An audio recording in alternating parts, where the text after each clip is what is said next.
কি আজকে এত বেলা হতে চললো কিন্তু সবাই এখনো পর্যন্ত এলো না।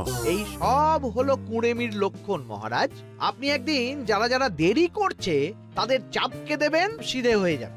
আর বলবেন না মহারাজ, আজকে গিন্নি কাঁচা লঙ্কা দিয়ে কুচো চিংড়ির ঝালটা যা বানিয়েছিল না, খেতে খেতে দেরি হয়ে গেল। গোলগাপ্পি দেওয়ার আর জায়গা পাও না না? বিশ্বাস করুন, সত্যি খুব ভালো রান্না করেছিল গিন্নি, তাই আবার আরেক হাঁড়ি ভাত চড়াতে বললাম। আর সেটা খেয়ে আসতেই তো দেরি হয়ে গেল। আরো এক হাঁড়ি? মহারাজ কিছু মনে করবেন না, এই পাঠশালা বন্ধ করে সব গুছিয়ে তাপে এলাম। সুপ্রভাত মহারাজ। সুপ্রভাত মহারাজ। প্রভাত আজকে আর শুনেই। তোমরা সবাই এত কুঁড়ে হয়ে গেছো যে কি বলবো। মহারাজ, এই কুঁড়েমির আসল কারণ হচ্ছে চর্বি। কথায় আছে, যত বেশি চর্বি তত তাড়াতাড়ি মরবি। আপনি কি বলতে চাইছেন মন্ত্রী মশাই, যে আমি তাড়াতাড়ি মরে যাব আর আপনি মজা দেখবেন? ঠাকুর ঘরে কে, আমি তো কলা খাইনি ব্যাপার হয়ে গেল। গোপালের একদম মোক্ষম জায়গায় আঘাত লেগেছে, যাকে বলে ওই আঁতে ঘা। তুমি বেশি কথা বলো না বৈদ্য, ছুঁচ করে চালুনির বিচার। হ্যাঁ, বৈদ্য তো দেরি করেই এসেছে।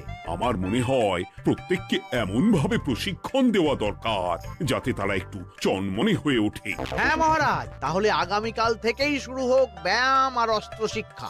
হ্যাঁ, কুঁড়ে থাকলে রাজ্যের কোনো বিপদ আপদেই সভাসদেরা কাজে আসবে না। ঠিক বলেছেন মহারাজ। তাহলে আর দেরি কেন, চলো সবাই এখনই আমরা মাঠে যাই। এই তো মহারাজ ভরপেট খেয়ে এলাম, এখনই মাঠে? ও সব অজুহাত দিয়ে লাভ নেই, চলো চলো চলো।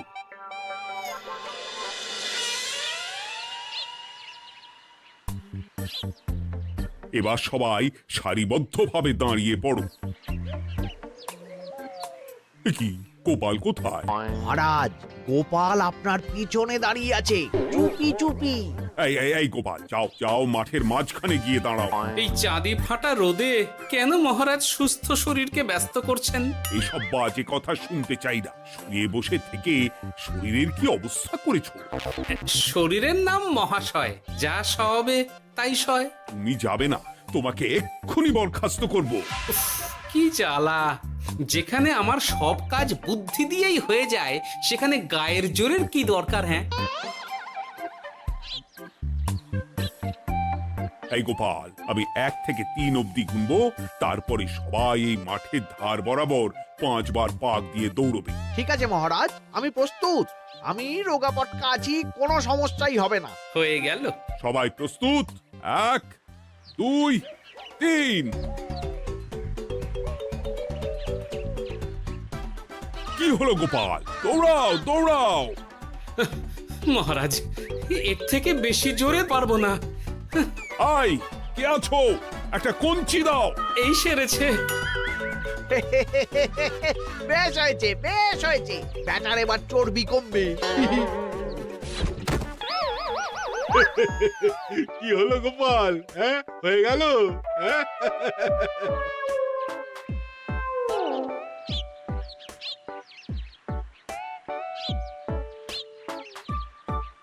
এই গুলটে, উঠি, আমাদের দাদু উল্টে গেছে। হ্যাঁ, তাই তো দেখছি। চল চল গিয়ে দেখি। উফ, চেহারার কি অবস্থা বানিয়েছো গোপাল, হ্যাঁ? এতটুকু দৌড়তে গেলেই চিটপটাং। তাড়িয়ে দিন মহারাজ, এরকম বেঢপ চেহারা সভাসদকে আমাদের দরকার নেই। না না, তা বললে হবে নাকি গোপাল? তুমি এক্ষুনি বাড়ি চলে যাও, কালকে আবার মাঠেই দেখা হবে। এই দাদু, বাড়ি চলো। ওরে বাবারে!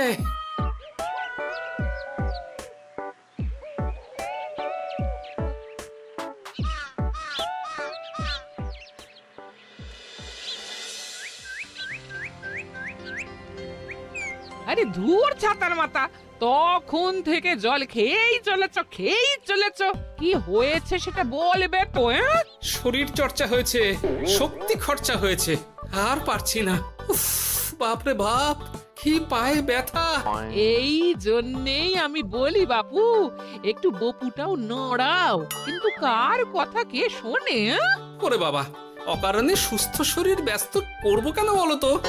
বেশি নড়াচড়া করলেই আয়ু কমে যায়। তোমার এই বাজে কথা কোন শাস্ত্রে লেখা আছে শুনি? শাস্ত্রে কেন যাব, বাস্তবে জলজ্যান্ত উদাহরণ আছে। আমি মানতে পারছি না। হুম, মানতে পারছি না বললে তো হবে না, তোমাকে মানতেই হবে। বেশ, প্রমাণ করো। আমি যদি তোমাকে প্রমাণ করে দিতে পারি, তাহলে আজ থেকে বাড়ির বাজার দোকান করার দায়িত্বটাও তোমাকেই নিতে হবে। দিদা, তুমি তো ফেঁসে যাবে, দাদুর সঙ্গে বাজি লড়বে না। এই বাদ দে তো, তোর দাদু আগে প্রমাণ করুক যে বেশি নড়াচড়া করলে বয়স কমে। হ্যাঁ তাহলে বাজি? হ্যাঁ, বাজি। আচ্ছা ঠিক আছে, বেশ। তুমি তুমি একটা পশুর নাম বলো তো, যারা খুব তাড়াতাড়ি দৌড়য়। ঘোড়া, হরিণ, চিতাবাঘ আরো আছে। আচ্ছা, এবার সবচেয়ে আস্তে আস্তে কোন পশু চলে, এরকম একটা পশুর উদাহরণ দাও। কেন, কচ্ছপ? এই তো পেয়ে গেছে উত্তর। এবার তুমি বলো তো, কচ্ছপ কত বছর বাঁচে, আর ঘোড়া, হরিণ, চিতাবাঘ এরা কত বছর বাঁচে? চিতাবাঘ, ঘোড়া কেউই 30 বছরের বেশি বাঁচে না, কিন্তু কচ্ছপ 300 বছরও বেঁচে থাকে। হেরেছে, হেরেছে, আমার বউ হেরেছে।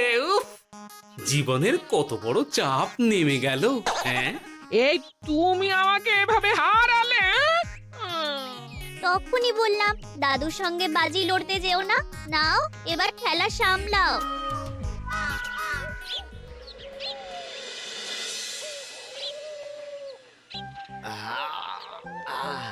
আরো ভালো করে মালিশ কর। আজকে ছোটাছুটি করে পা দুটো বেশ ব্যথা ব্যথা করছে। কালকে তো আবার অন্য পরীক্ষা। আরে আমার হালকা চেহারা আছে, সব সামলে নেব। কালকে তো অস্ত্র চালনা হবে, কালকে আমি কাঁপিয়ে দেব। কাঁপাতে তো হবেই মন্ত্রী মশাই। আমরা আপনার শরীরে এমন ঘষা মাজা করে দেব না, মনে হবে আপনি না একটা জলযন্ত্র অস্ত্র চালনা করতে যাচ্ছে। বাস এই তো চাই। বাবারি, আস্তে আস্তে। আরে বাবা, আপনার তো ইস্পাতের শরীর, ভাঙবে তবু মচকাবে না। চিন্তা করছেন কেন? ভয় পাবেন না, ভয়কে জয় করতে হবে। আরে আরে আরে, তোরা আমার কথাটার সাথে করছিসটা কি? মানুষটা মরে যাবে তো। চিন্তা করো না গিন্নি। বাবা, ওরা বলেছে আমার ইস্পাতের শরীর, ভাঙবে তবু মচকাবে না।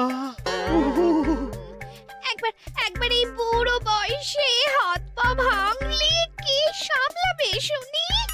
মন্ত্রী মশাই, আমাদের বকশিসটা দিয়ে দিন, আমরা কেটে পড়ি। বাবারে বাবা, দিচ্ছি। এনে এত খাটানোর পরে এতেই এখন খুশি থাক। হ্যাঁ,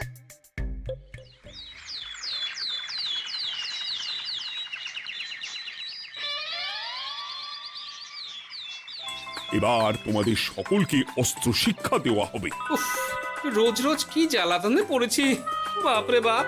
বাবা মা কাউকে ডাকার দরকার নেই, ভালো না লাগলে রাজসভা চাকরি ছেড়ে চলে যাও। মহারাজ, এটা তো উচিত নয়। যে যেটাই পারদর্শী তাকে সেটাই করতে দিন না। একটা বাঁদরকে যদি আপনি বলেন শিকার করে মাংস খেয়ে দেখা, সে কি পারবে মহারাজ? মহারাজ, গোপাল একটু বেশি কথা বলছে, ওকে আপনি বের করে দিন। আমি তোমার কথায় গলবো না গোপাল, তোমাদের সবাইকে এখন অস্ত্র শিক্ষা শিখতেই হবে। কর্তার ইচ্ছায় কর্ম, এখন তো আমার আর কিছুই বলার নেই। তাহলে আর দেরি কেন, তোমরা সবাই একটা করে ঢাল আর একটা করে তলোয়ার তুলে নাও। সেনাপতি, বলুন মহারাজ। তুমি সকলকে অস্ত্র শিক্ষা দেবে, তলোয়ার চালানো শেখাবে।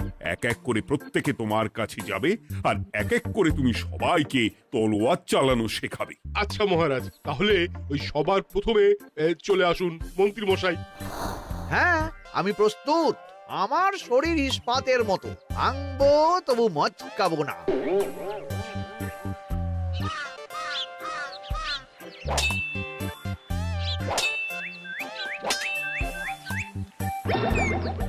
কি কেমন দিলাম?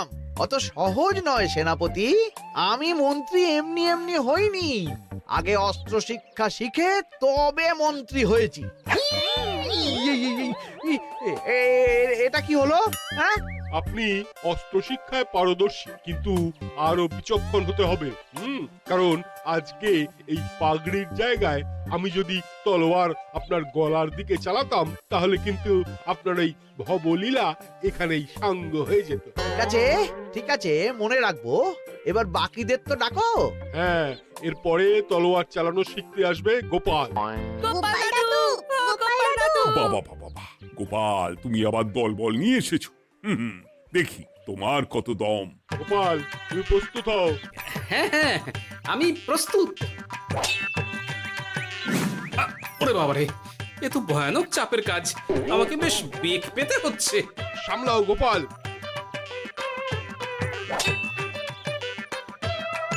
না, আমাকে অন্য রাস্তা দেখতে হবে। সেনাপতি, মহারাজের দিব্যি, তুমি আমার দিকে তলোয়ার ঢাল বাড়াবে না।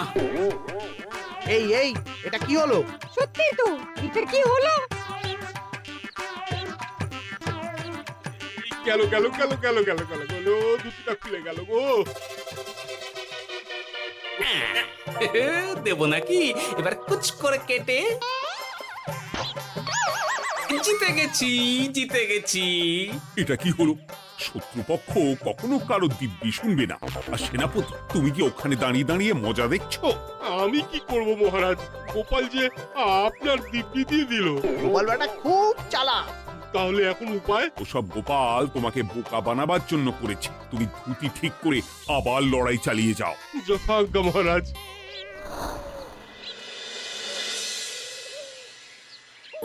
কিরে নেপলা, তোদের দিদা আমার জন্য কি রান্না করে পাঠিয়েছে রে? এই তো ভাত, আলু সেদ্ধ, এই পুঁই শাকের ঝোল আর রুই মাছের ঝাল। আর তোদের যে তোষক, বিছানার চাদর আনতে বলেছিলাম, এনেছিস তো? ওই তো দাদু, পুটির গুলটে আর বাকিরা সবাই ধরাধরি করে নিয়ে আসছে। ব্যাস, তাহলে তার কোনো চিন্তা নেই। খেয়ে একটা জব্বর ঘুম দেব, কারণ এখানে যা রঙ্গ দেখছি তাতে বিকেল হয়ে যাবে। তলোয়ার শিক্ষা আজকের মতন এইটুকুই থাক। এবার শুরু হবে বল্লম শিক্ষা। সবাই আবার আগের মতন সারিবদ্ধভাবে দাঁড়িয়ে পড়ো। আহ, তোদের দিদা পুঁই শাকটা কিন্তু বেশ জব্বর বানিয়েছে। তোদের দিদার হাতের রান্নার কোনো তুলনাই নেই। আহা, কি স্বাদ! এ কি, গোপাল আবার কোথায় গেল? এই তো মহারাজ, আমি এখানে ওই পুঁইয়ের ঝোল আর রুইয়ের ছাল দিয়ে ভাত খাচ্ছি। এসব কি মাঠের মধ্যে খাওয়া? আরে শরীরটাকে তো রাখতে হবে। তাড়াতাড়ি খেয়ে এইদিকে এসো। আসছি আসছি আসছি। এবার আমি তোমাদের দেখাবো কিভাবে বল্লম নিয়ে তেড়ে যেতে হয়। দেখান মহারাজ।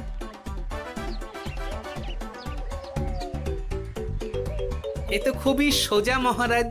ঠিক আছে, তাহলে বল্লম নিয়ে তেড়ে যাও দেখি। দিন, আপনার হাতের বল্লমটাই দিন।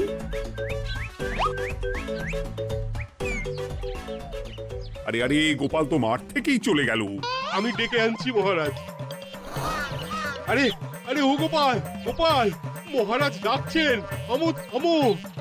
মহারাজ বলেছেন বল্লম নিয়ে তেড়ে যেতে, তেড়ে গিয়ে আবার ফিরে আসতে তো উনি বলেননি। আরে, এ তো মহা মুশকিল। উনি এক্ষুনি তোমাকে মাঠে ফিরতে বললেন। সেটা আপনাকে বলতে পারে সেনাপতি, আমাকে তো বলেনি। আমি চললাম।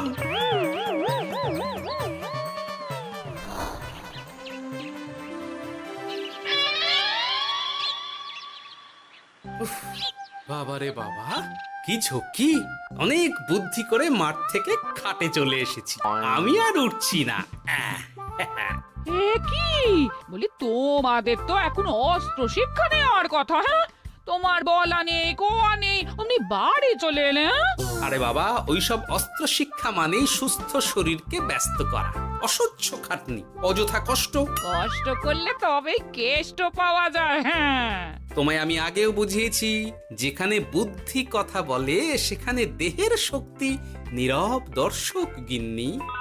আরে বাবা, সে না হয় বুঝলাম, কিন্তু মহারাজ তো ভালোর জন্য সবাইকে অস্ত্র শিক্ষা দেওয়ার চেষ্টা করছে না? আরে বাবা, যার যা কাজ তাকে সেটা করালেই পারে। মহারাজ তো সেটা বুঝতেই চাইছেন না। আমি এখন ঘুমো।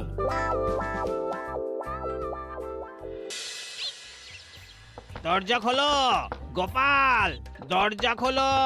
গোপাল, গোপাল দরজা খোলো বলছি। ব্যাস হয়ে গেল। একটু শান্তিতে ঘুমাবো তার জো নেই। দরজা খোলো গোপাল। বলুন মহারাজ। তুমি কি পেয়েছোটা কি গোপাল? রাজসভায় দেরি করে আসবে, তারপর অস্ত্র শিক্ষার সময় ফাঁকিবাজি দেবে, এভাবে তো আর তোমাকে মনে হচ্ছে রাজসভায় রাখা যাবে না।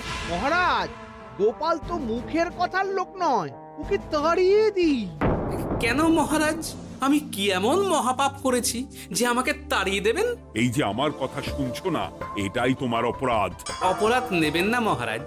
পণ্ডিতের দায়িত্ব পুজো করা, সভাকবির দায়িত্ব কবিতা বলা, সাহিত্য চর্চা করা, আর আমার দায়িত্ব হাসি মজা করে আপনার মন ভালো রাখা। কিন্তু আপনি আমাকে জোর করে যুদ্ধের ময়দানে ঠেলে দিতে চাইছেন। এটা আমার ইচ্ছে। আমিও তো মহারাজ ইচ্ছে করলে অনেক কিছু করতে পারি। চোখ বন্ধ করে লক্ষ্য ভেদ করতে পারি, শুধু বুদ্ধি দিয়ে। আরে বাহ, এত বড় কথা! তাহলে মহারাজ, ওকে বলুন পরীক্ষা দিতে। কি পরীক্ষা? আমি একটা ঘরে বর্ম পরে দাঁড়িয়ে থাকবো, তোমার হাতে অস্ত্র দেব, আমার মাথায় একটা আপেল থাকতে হবে, আর তুমি কিভাবে আমার মাথা থেকে ওই আপেল ফেলতে পারো দেখব। এ তো খুবই সোজা। কি গোপাল, তাহলে লড়বে নাকি বাজি? হ্যাঁ, লড়তে রাজি আছি। তাহলে আজ রাতেই হয়ে যাক পরীক্ষা। যদি এই পরীক্ষায় উতরে গেলে তো ভালো, নইলে তোমার চাকরিটা গেল। গোপাল, তুমি পারবে তো? সে দেখাই যাবে। আজ রাতে তাহলে রাজবাড়িতে দেখা হচ্ছে। যদি আমি এই পরীক্ষায় বিফল হই, তাহলে আমার চাকরি আপনি কেড়ে নেবেন, আর যদি সফল হই তাহলে মন্ত্রী মশাইকে শাস্তি দেবেন। আমি নিজে সারা কৃষ্ণনগরে নাক্ষত দেব। বেশ, দেখা যাক।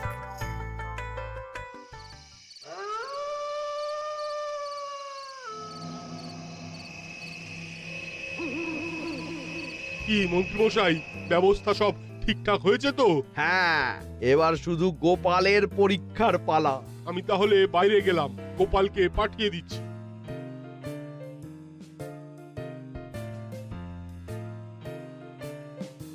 এবার যাও গোপাল, ঘরের ভিতরে যাও, দেখি তুমি কি করে মন্ত্রীর মাথা থেকে আপেল ফেলতে পারো। আপনি তো শুধু আমার চোখ ঢেকেছেন, আমার নাক মুখ কানও ঢেকে দিন, যাতে ঘ্রাণেন্দ্রিয় শ্রবণেন্দ্রিয়েরও সাহায্য না নিতে পারি। বেশ, তাহলে তাই হোক। আয়, কে আছো? গোপালের মুখ নাক আর কান ঢাকো। যথা আজ্ঞা মহারাজ। একটু একটু মোটা কাপড় দিয়ে নাক মুখ ঢাকো, হ্যাঁ, যাতে সেভাবে আপেলের গন্ধ না পাই। বেশ বেশ।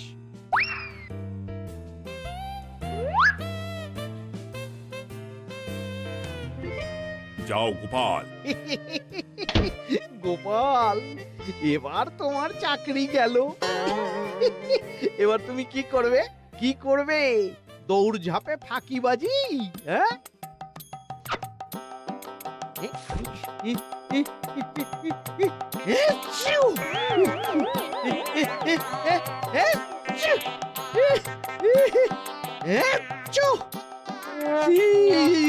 গেল গেল গেল গেল গেল, আপেল পড়ে গেল। আপেল পড়ে গেল? মহারাজ, এর মধ্যেই গোপাল আপেল ফেলে দিয়েছে। ঘরের ভেতরে চলো।